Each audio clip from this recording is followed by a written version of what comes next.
There are an estimated 110 million landmines left in the world, unexploded and just waiting for the wrong person to wander by, sometimes even decades after the conflict that saw them laid down is over. Mines don't discriminate and kill long after the fighting is stopped. They're difficult to detect, even more difficult to safely clear out, and often their presence alone simply forces people to abandon entire towns and villages. In Afghanistan, some areas of the country have been mined so frequently by different powers that the mines lay in layers, like geological layers of the earth. And in the former Yugoslavia, you can still find mines disguised as children's toys along stream banks, with soldiers releasing them by the dozens into the fast-flowing waters so they would kill and maim their enemies downstream. If you're a world traveler, there's always the risk of stepping off the beaten path and into a literal danger zone. And today, we're going to find out how you can get yourself out of a minefield. Mines come in a variety of different types. Some are designed to destroy vehicles and others are meant to kill or maim personnel. In combat, a wounded enemy is better than a dead enemy because the casualty will force other soldiers to risk their lives to save their comrade.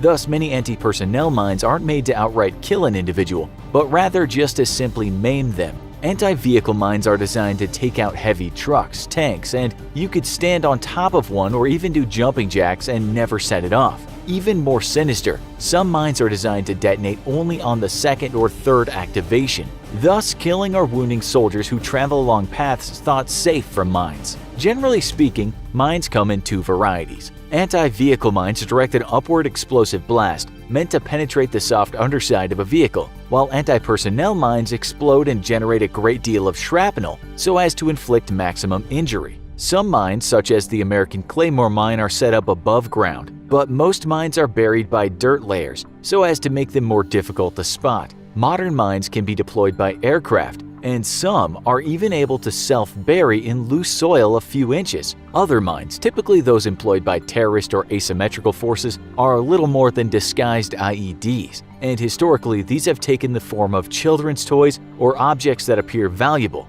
These are designed to kill and wound civilian populations rather than military personnel, and are particularly insidious in their design. The average mine responds to downward pressure, triggering off a pound per square inch sensitivity limit that is preset by the manufacturer or the mine layer. Some modern mines can have their sensitivity adjusted so that they only respond to greater amounts of pressure.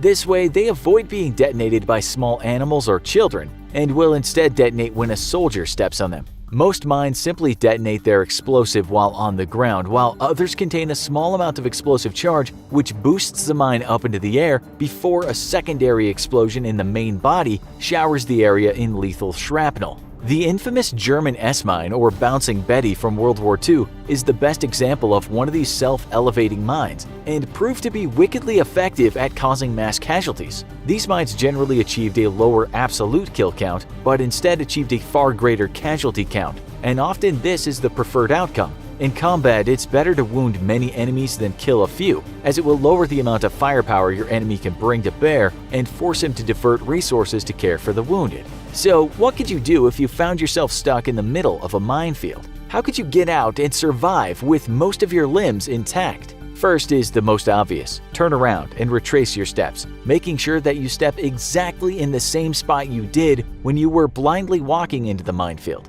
This is, of course, not a foolproof strategy. As mentioned before, some mines are designed to detonate only on the second activation. And so just because you didn't blow up the first time you wandered into the minefield, it's no guarantee you won't blow yourself to bits on the way out. The best thing to do is to stand absolutely still and call for help. If you wandered into a minefield, then there's probably a good chance that there's someone in the local area whose job it is to clear mines. Let's say you're all alone though, and simply staying put is not an option. Well, we're not gonna lie to you. Getting out of an active minefield alive, or with all four limbs intact, is going to be a pretty slim proposition. Despite what you may have seen in the movies, it takes trained experts many days to successfully clear even just a small portion of a minefield. You, on your own, are probably not going to fare so well. If you've got no other options though, well, you could try and mark your own way out from the minefield. You've probably seen it on TV, a soldier crawling on his belly, feeling the dirt in front of him with his knife for mines. and marking off when his trusty knife clinks into one just below the surface. Well, it's better than nothing, but in all likelihood, this is probably still going to get you killed. However, probably is a better bet than definitely, so go get your trusty knife. Or find yourself a nice long and thin branch that's hopefully within arm's reach. Now, mines respond to downwards pressure, so if you prod into the dirt in front of you at a 45-degree angle, and make sure you do it nice and easy, you have a decent chance of not setting off the mine you eventually prod into. If possible, you instead want to slowly prod the dirt in front of you with your stick to a depth of about a foot. And then if you hit nothing, move your stick while still buried in all four cardinal directions, north, south, east, and west. You ideally want to bump into a mine from the side while your stick is still buried, because even coming down on a mine at a 45-degree angle can be fatal. You should be able to feel a pretty firm resistance from a mine when your buried stick bumps into it, and trying to move your stick gently along the edges of it will let you know if you've truly hit a mine or just a rock. This is going to be an incredibly slow and painstaking work. Remember how we told you that it takes professionals days to clear a small minefield? You're going to want to keep clearing the dirt in front of you inches at a time. Every time you sink your probe into the dirt, try to move it about 2 inches in each direction. Then if all clear, move 4 inches to the left or right of where you were and do it again. Once you've cleared half a foot or so laterally in front of you, move your probe 4 inches ahead of you and do it all over again. Think of it like a typewriter, and you're clearing the ground in front of you row by row. Once you've cleared a few feet like this, you have to make a decision. How badly do you need to get out of this minefield? Are you injured and in need of medical attention? Are you in some kind of danger, other than, blowing up at any second from buried mines? If you need to beat a hasty retreat out of the minefield, you can use a technique to attempt to clear a path in front of you after you've cleared out a few feet with your probe. First, you're going to want to lower yourself to the ground in the area you've cleared. Then take something heavy as you can find, and prepare to throw it ahead of you. This works best if you have a rope you can use to throw it far and then pull it toward you, dragging out a path which should detonate any buried mines. You'll want to lay on the area of ground you've cleared with your feet toward the direction you're throwing your pack, because your head is more important than your feet, and you want to protect it from any exploding shrapnel. By staying low, you'll avoid much of the shrapnel flying through the air as the mine explodes outwards, and should avoid the majority of the worst effects of a self-elevating mine, such as the infamous Bouncing Betty. So hopefully you have a backpack and a length of rope, because you're going to throw that backpack as far as you can ahead of you and quickly lay down with your feet toward the backpack.